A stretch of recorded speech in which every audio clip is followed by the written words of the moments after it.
Let me introduce our panelists who are going to talk to us. First, Mehdi Lazar, the head of school.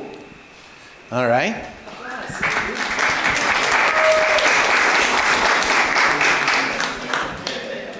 Emma Gimon, the chairman of the board, chairwoman of the board. Mark Westover, strategic plan steering committee chair and trustee. Jennifer Hammond, minister. Needs no introduction, apparently, but she is a middle school social studies teacher. Bénédicte Cambon, student support, 5th grade teacher. And if you don't know this guy, you've never been to EB. Christopher Colborn, SEL coach and extended day supervisor. So, first, what is a strategic plan? We will hear from Emma Gimon on that score. So a strategic plan, and why the strategic plan? So what is a strategic plan? It's a pathway forward, obviously, mapping the direction for an organisation, and for us, obviously, for the school. And why? Because we're at a key moment. We're definitely, to be quite honest, overdue a new plan. And with the arrival of our new head, Mehdi, last year, it was a really great opportunity to just jump right in and really start setting up the direction for the school. And so the honour of that work falls, it's a combined effort with the administration, but it's really led by the board of trustees, which has for those who might not be aware of how the board of trustees works, but it's the board of trustees, we all tend to refer to it as a board. It gets to have the oversight of the school in the respect of fiduciary responsibility, as well as overseeing the head of school. But we also really get to have a say in the strategic direction, and hence the strategic plan.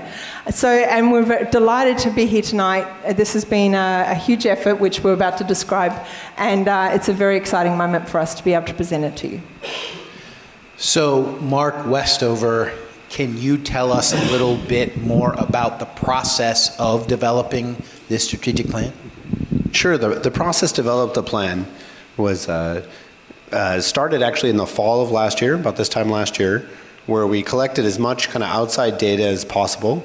We hired an outside consultant to come in and give us advice, and it was very, just personally, I thought it was very interesting to have somebody who's seen hundreds of strategic plans for schools and could, very quickly got the context for our school and helped guide us. We then gathered a very select team of about 13 people, it was on the previous slide, who we met multiple mornings throughout the spring.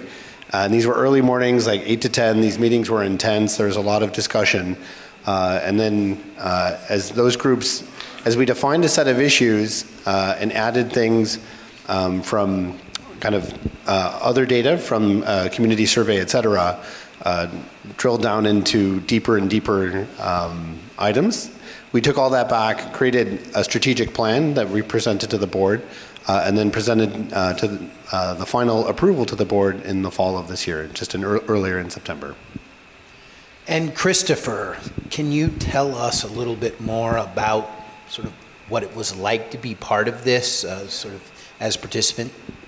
Absolutely. It was really fascinating. It was interesting to hear everybody's perspective and input, and there was so much being part of it. You felt that you were really valued, that your input was really heard and listened to, and everybody was just kind of, at the same level, everybody around the table.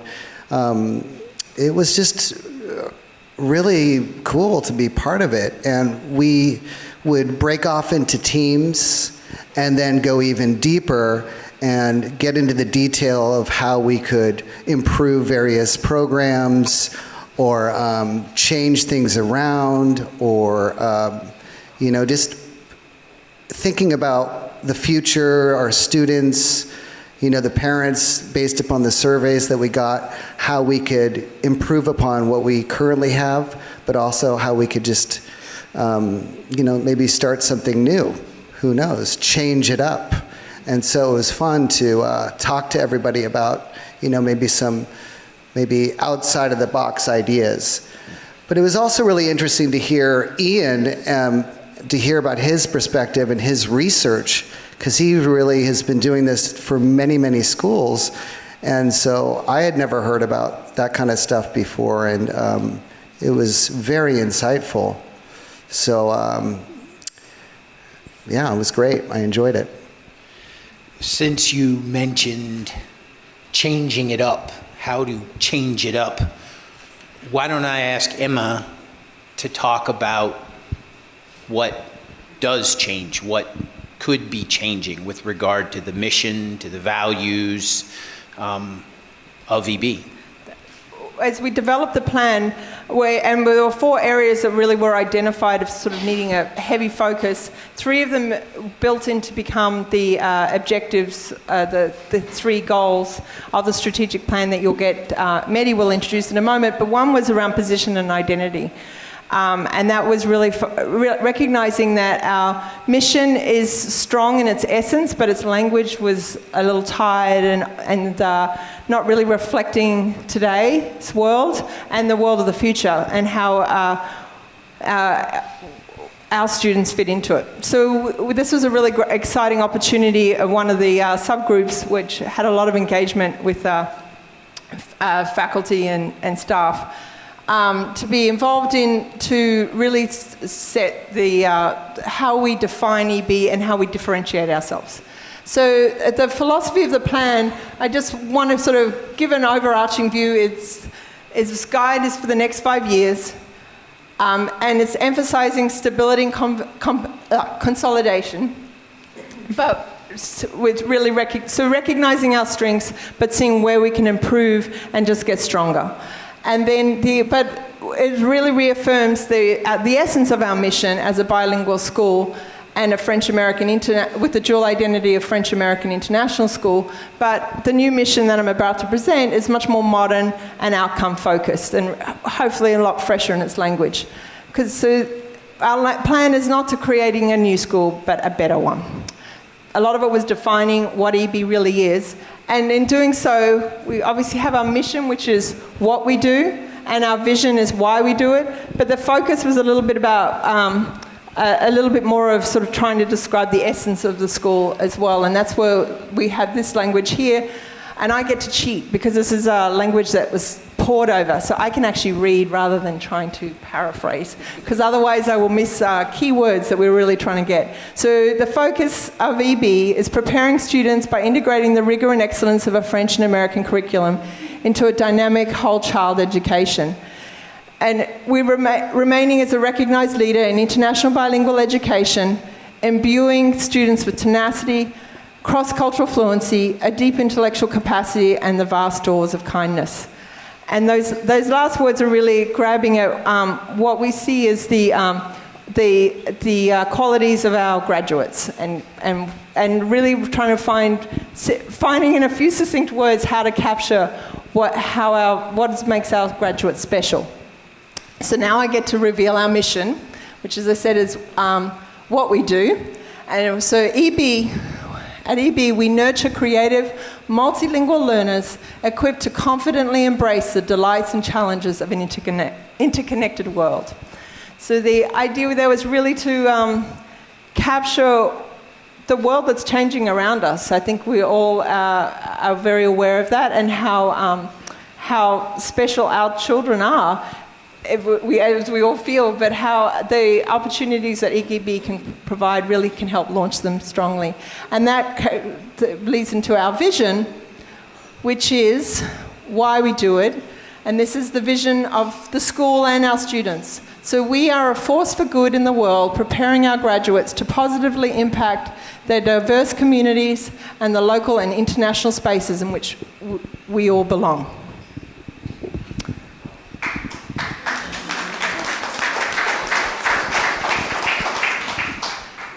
we're pretty excited about this. So hopefully, I appreciate the applause. So, and then one of the other important pieces of, these are all the pieces that help identify EB as far as directing us, guiding us. And so the next piece is the core values. So we really went back to see what core values, how we could revisit the current ones, which aren't really, to be honest, articulated. They are articulated strongly with the children, but they're not really reflected in how we, the whole community is aware and speaks to them. And so these are the new core values that we've have: unity, reflection, endeavour, integrity, and zeal. And we'll just jump right to the next slide, because one of the important things is to define what we are meaning by those, because obviously some of these words are open for interpretation. We embrace our differences and strive to understand how they shape our experiences in the world in order to build healthy relationships and community. By fostering inclusion, we interact through respect and kindness with everyone in our community and beyond. The next is reflection. We believe in the power of reflection as it charges the intellect and builds our inquisitiveness and mindfulness about ourselves and the world around us. Integrity. We practice compassion and candor to approach all learning opportunities with discernment on making ethical choices that will positively impact others. Zeal. We foster the power of learning with joy, enthusiasm, and personal engagement. And lastly, endeavour.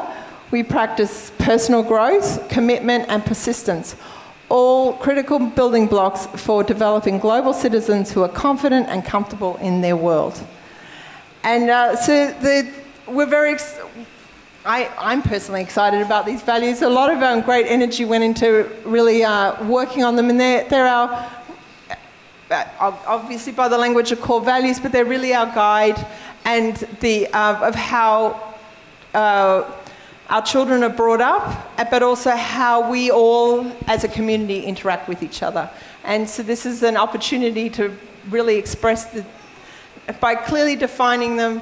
There's a lot of opportunity that feels for educational opportunity just to have healthy conversations about what do those values mean, but also how we behave with each other at all levels, from our children on the playgrounds and in the classroom, and to the parents and faculty and everything we do. So we're very excited about how we can really roll these out into the community. And on that note, I get to hand it back to Brian. And I want to go to Jennifer now. You are a teacher and participated in these discussions. So I'm curious about your perspective on the discussions around the values, what some of these words mean to you, because you're putting these into practice every day. Sure. So I was on the position and identity subcommittee of the steering committee. And that's where we gathered the finest wordsmiths of our community to go about the challenging job of taking those really wordy missions and visions that we had, if you recall, and they were just packed with all these buzzwords in education: academic excellence, diversity, respect, community. And pretty much all of those words got shut down in our meetings because they're overused. They're kind of used almost as jargon to almost seem like we're overcompensating for something. Academic excellence, of course, we're a school, we're a rigorous school, that's what we do, obviously. The question is, how do we get there? How do we get to academic excellence? And we talk about that in our focus, talking about rigor. We do actually use the word diverse, we use the word international, all the keywords are there. But when you're going to put 5 core values down, so that when somebody is skimming through websites, shopping for schools, they think, what is this school all about? And you know everybody's attention span is 2 minutes long anyway, especially flipping through websites. They want to see 5 words that speak to them. So we really, really came to these words with intention. We wanted them to stand out. We looked at other schools in the US and in Canada, and we specifically chose words that had not been used, had not been overused, and weren't going to be passé in a couple of years. Specifically, community and diversity were words that we all hold dear. And by the way, in the middle school, we had gone through this process last year and come up with 4 core values. Those core values were respect, discipline, growth, and community. And they worked really well for us in the middle school. We actually were able to design a curriculum, an advisory curriculum, based on those words. You can do a lot with those words. But do they really define us, and do they distinguish us? That's what we wanted. And so that was a task. Do they define us in a word? So if we were to go around right now and say, in a word, what is EB? And in a word, what distinguishes EB from another school? That's what we wanted. All right. And now, Mehdi, I want to ask, you're kind of overseeing all of this, so what are the strategic objectives for the person making this happen? Sure, yeah, thank you. I want to share those 3 strategic objectives with you. We've talked about the plan a little bit since we started the panel, and we've talked about the philosophy of the plan, and now we've revealed the new mission, the new vision, the values. And those are very important because they are our compass, they are our moral direction. This is what we will do with the students, and everything we do should be going through the filter of the mission and the value. We also want to stay loyal to the ideals of our founders when they started the school 40 years ago in the little house over there, having this vision of a bilingual education, international education here in the east of the Bay Area, which will be very well fitted to the new world coming up. And they were very true, actually. This is more relevant than ever. So that's why the goals that you're seeing there are foundational. They're not goals which are aiming at reinventing the school or creating, as Emma said, a new school, but a better one. We want steady improvement. We want to move forward. So we want to do that in 3 major areas. The first one will be the academics. So we want to deepen our program. And basically, we want to double down on what we do best. We're very good at providing a robust, strong, bilingual international education. What we want to do here is actually, we have many sub-objectives, but we want to provide a superior bilingual education to all children. We want to focus first on content area. So reinforcing foundational content across grade level, particularly focusing on math, science, and STEAM, which will give us a nice framework to work across content areas, focusing on science, technology, engineering, mathematics, and art. The second one will be, it's more a pedagogical stance to develop experiential learning and project-based learning. So if you, I know we might talk about that a little bit, but here the idea is to engage students in their learning process, to make sure that the tasks are meaningful for them. The third one will be to foster a community of bilingual and multicultural learners. And in order to do that, there are many ways that we could do, but it's first recognizing that we educate students in 2 or more languages, and we have to make it easy and meaningful for them. And in order to do that, we have to create links between the content taught in those 2 languages. And that means harmonizing the curriculum, coordinating the curriculum, and co-teaching in the classroom, having 2 teachers teaching at the same time the same content in 2 languages. The fourth one will be to differentiate instruction. And we do that because we want to make sure that what we do is geared towards the interest and the needs of the students. We, by know that students learn differently, and they come from different places. And they all start at different times and with different background in the classroom when we start teaching them. So we want to make sure that we provide an instruction that will be tailored to their needs and interests. We want to continue to work on social emotional learning. You know, that's a signature for us at this point. This is something we have been working on for quite some time, but we think we want to do more, and we think it's still pertinent, and this is still something that is needed for our children and for us, and quite honestly, we really enjoy it. The professional development piece is a very important one because it's an ambitious plan, and we have to recognize that we have excellent faculty and staff, but we also want to provide them the tools and the content to be able to do their job even better. So we will emphasize a lot the professional development, particularly with some of our new partnership that we will be developing in a minute. The culture in our community is important, and the culture is everything, particularly in a private school, because our mission is what guides us, and our culture is what makes our students and teachers and faculty and parents happy to be with us or not.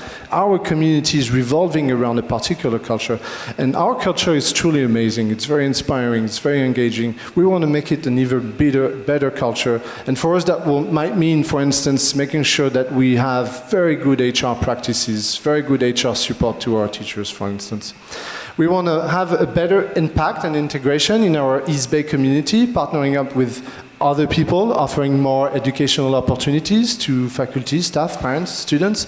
And finally, we want to expand our international perspective, and that could mean many things. So when we unpack that, it could be having more international residential field trips for the students.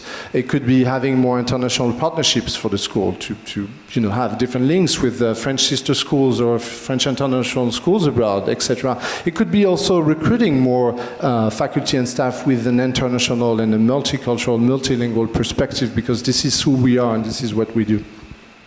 The second broad objective will be to advance our school. So advancement, it's an umbrella term for everything related to enrollment, management, admission, marketing, communication, community development, alumni relation, etc. So the first one is it's a bold idea, but it shouldn't be a revolutionary idea or an idea that you will find baroque in any way, because I guess we're all there in this school because we recognize that this French, this European experience is important to us. And we want to build off of that to offer a francophone experience to you, the community, the stakeholders, the students, the teachers, the parents.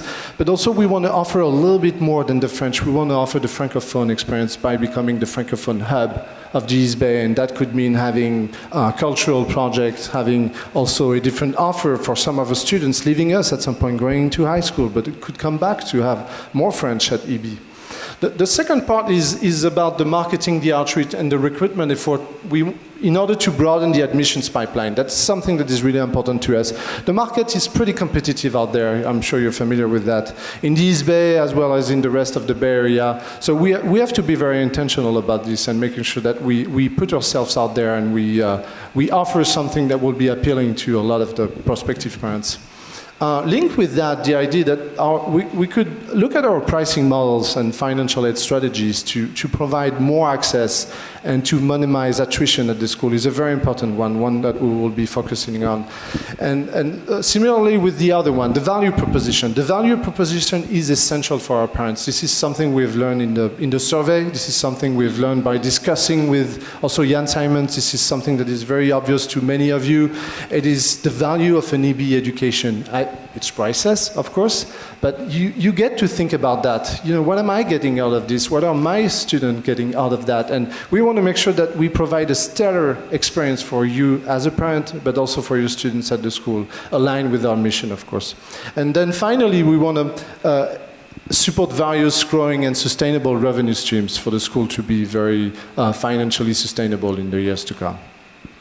Our third objective will be to enhance our facilities and finances. This is pretty self-explanatory, but this is an important one. It was a big feedback from the community. The community wants us to invest in our facilities and grounds. So the first one will be to, looking at the strategic plan, build a solid and robust financial strategic plan in order to support the strategic plan. So there is a lot in there. It's very ambitious. It's pretty awesome. What are we going to do that? How are we going to do that? So we need a financial plan there. The second one will be to recognize that we can do better when it comes to compensation for faculty and staff, and we have to be better because we want to attract very good faculty and staff, and we want to retain and develop our excellent faculty and staff. So that's an area of priority for us. The third one will be to investigate space expansion. It could be a little narrow sometimes at the school. Our maternelle is fully, we have a waiting list, we are full enrollment right now, and space expansion will be something to look into, as well as economization options. So how can we develop revenue streams from the use of our facilities and grounds?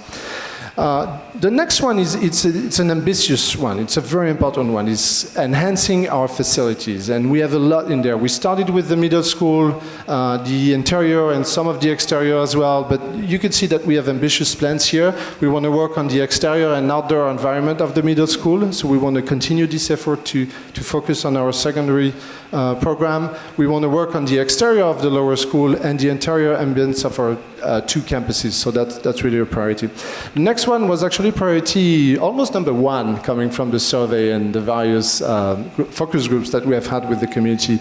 People really want us to focus on the restrooms, and so hey, we'll do it. And finally, we want to enhance our safety and security on campus. We're already pretty good there. We have good, solid protocols and processes, but we want to do even better and make sure that students and adults like ourselves on campus every day. And then finally, we want to investigate further greening and sustainability options and initiatives, particularly through the maintenance of our campuses. I am turning to Benedict now to talk a little bit about some of the practices and terms that that go into practice at EB, STEAM, and Yeah, I was part of the core program subgroup. As you have seen, we had like tons of goals, so it was a lot of discussions. Mehdi talked about STEAM. That's something you probably heard, science, technology, engineering, art, and math. So STEAM is an integrated approach to learning who requires intentional connection between the standards, the assessment, the lesson design, and the implementation in the class or outside the class. The true STEAM involves at least two of those standards to interact.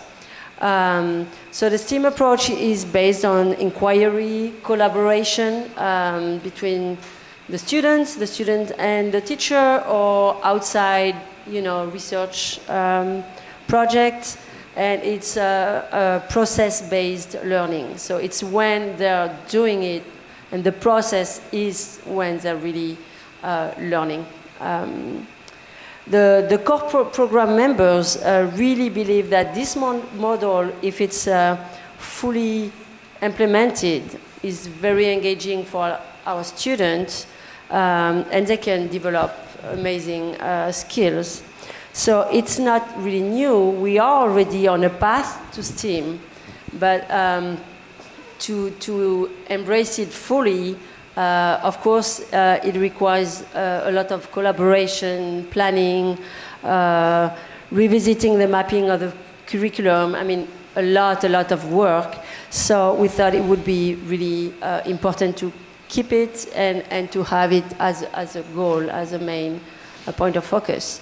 Another part, Mehdi talked about the experiential learning. That's a little bit less common, maybe, even if in Europe, for more than a century, you probably heard about the Freinet pedagogy or Piaget, and already they were firmly believing that the teachers should provide experience-based opportunities to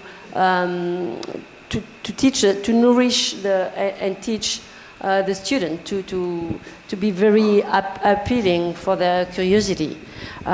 So experiential learning is a holistic approach. It's a learning process where the students first obtain the knowledge, then they perform an activity, usually based on real-world application. It's not in a traditional academic setting. And then they develop the skills, the value through the experiences. And last but not least, they reflect on the experience. And that's really part also of the learning, the reflection at the end to engage in another project with, reach of the first experience. So it can be, the experiential learning encompasses a variety of activities, including the service learning, internship, any professional work experience. So experiential learning is not just going on a field trip every week.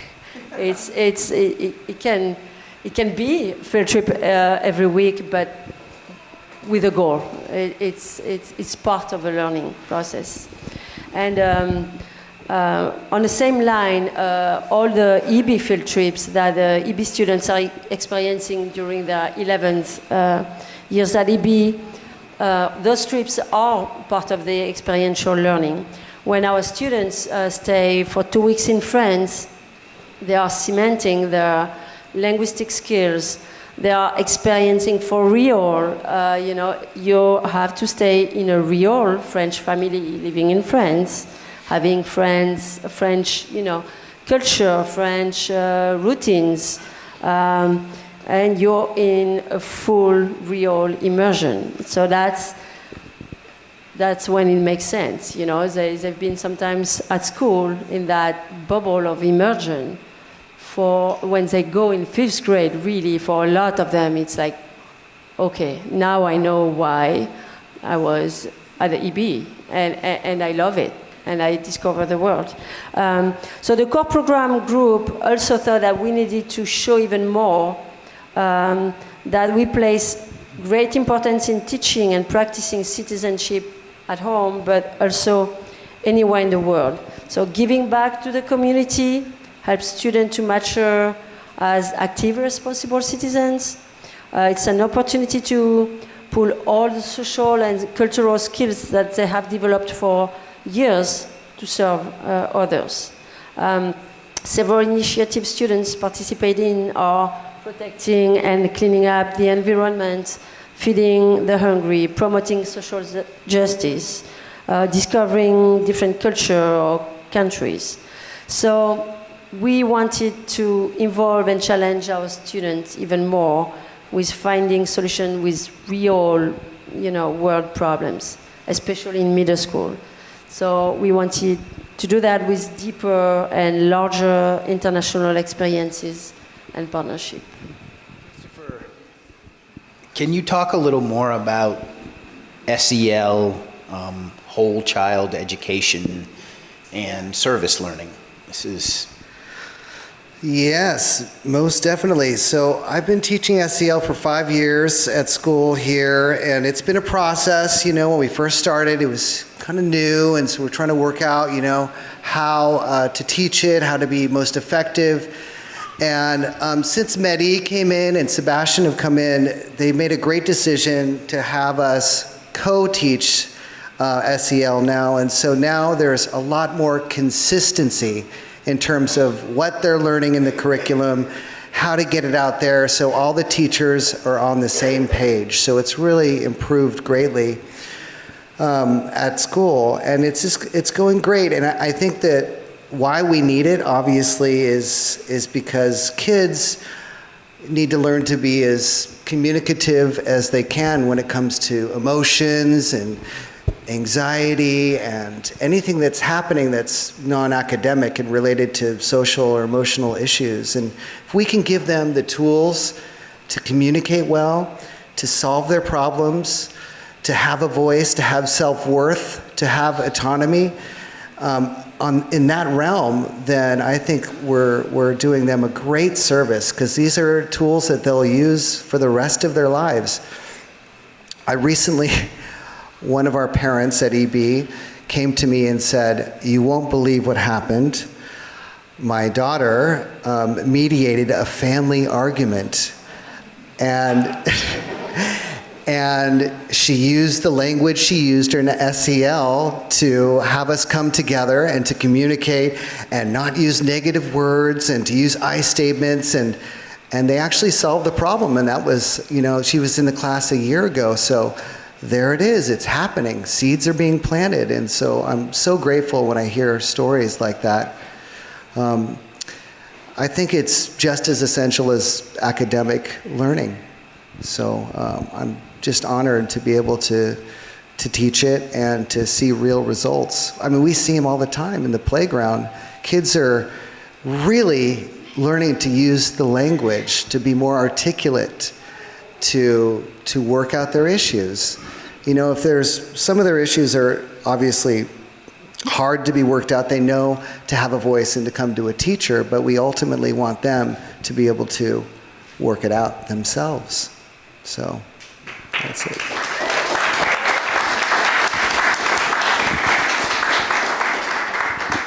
So this is a 5-year strategic plan, but Mehdi, can you tell us what we can expect to see immediately in the first year of the plan. Yeah, sure. We want to give you a little snapshot of what's happening this year. Not everything, of course, otherwise we'll be here until 11 p.m. or probably, overnight. But just a quick snapshot. STEM is happening. You've seen a lot of it at the Back to School night, but we are launching a lot of initiatives this year. We have our science program for cycle 2 and 3. It's actually a new program building off of what Isabelle Leblanc did last year. We're blending the French program with the national next generation science standards, and we're adding some workshops, hands-on workshops in English this year. We're having the new robotics program, a new robotics curriculum happening from spanning from K to 5th grade and blending nicely or bridging nicely with the robotics curriculum at the middle school. So we're adding things. We have the makerspace coming up, hopefully in December at the middle school, along with the expansion. So STEM is still a big initiative for us this year. Another thing we want to do this year is to really work on a plan, a multi-year plan when it comes to STEM and roll out where we're going with this initiative. So that will be the first one. I'll go quite quickly because you have been patient, but I know you're looking towards the buffet over there, and I want to be able to give you a little bit of time. The second thing will be the international track in middle school. So that's a very exciting project. The idea behind it is that we want to be able to give the opportunity of an EB education to a student who hasn't had the chance to enroll at EB in maternelle. And because if you're not a French speaker and you miss the cut-off date of kindergarten to 1st grade, then after that it's too late. But it's what we do is more relevant than ever, as we said. And I know that some families are thinking about the bilingual education here around us, and they don't have a way to do that at EB. And I think it's something that we could really benefit from. I can see 3 interesting points for a family looking into more of an international education for a middle schooler. One, we have a very rigorous and challenging program at EB. We have a very solid course of study here. And that's very appealing for a lot of middle school families. The second one is that we have a true international focus here at the middle school. It's true for the whole school, but it's particularly true at the middle school. Our students are native speakers, we have an international community, and our program is bilingual, or at least this international track, being an entry point for non-French speakers, will provide them the opportunity to speak to a deeper level and to have a deeper level of cultural fluency that any monolingual school will provide. And the third aspect will be the personalized attention that students can get at EB Middle School, which is very unique. We have 100 students currently. They're all known so well by our faculty and staff members. We have an outstanding high school track record and placement because we have that individualized attention. The next one will be the expansion of the middle school. So that's a very exciting project as well. And this is happening.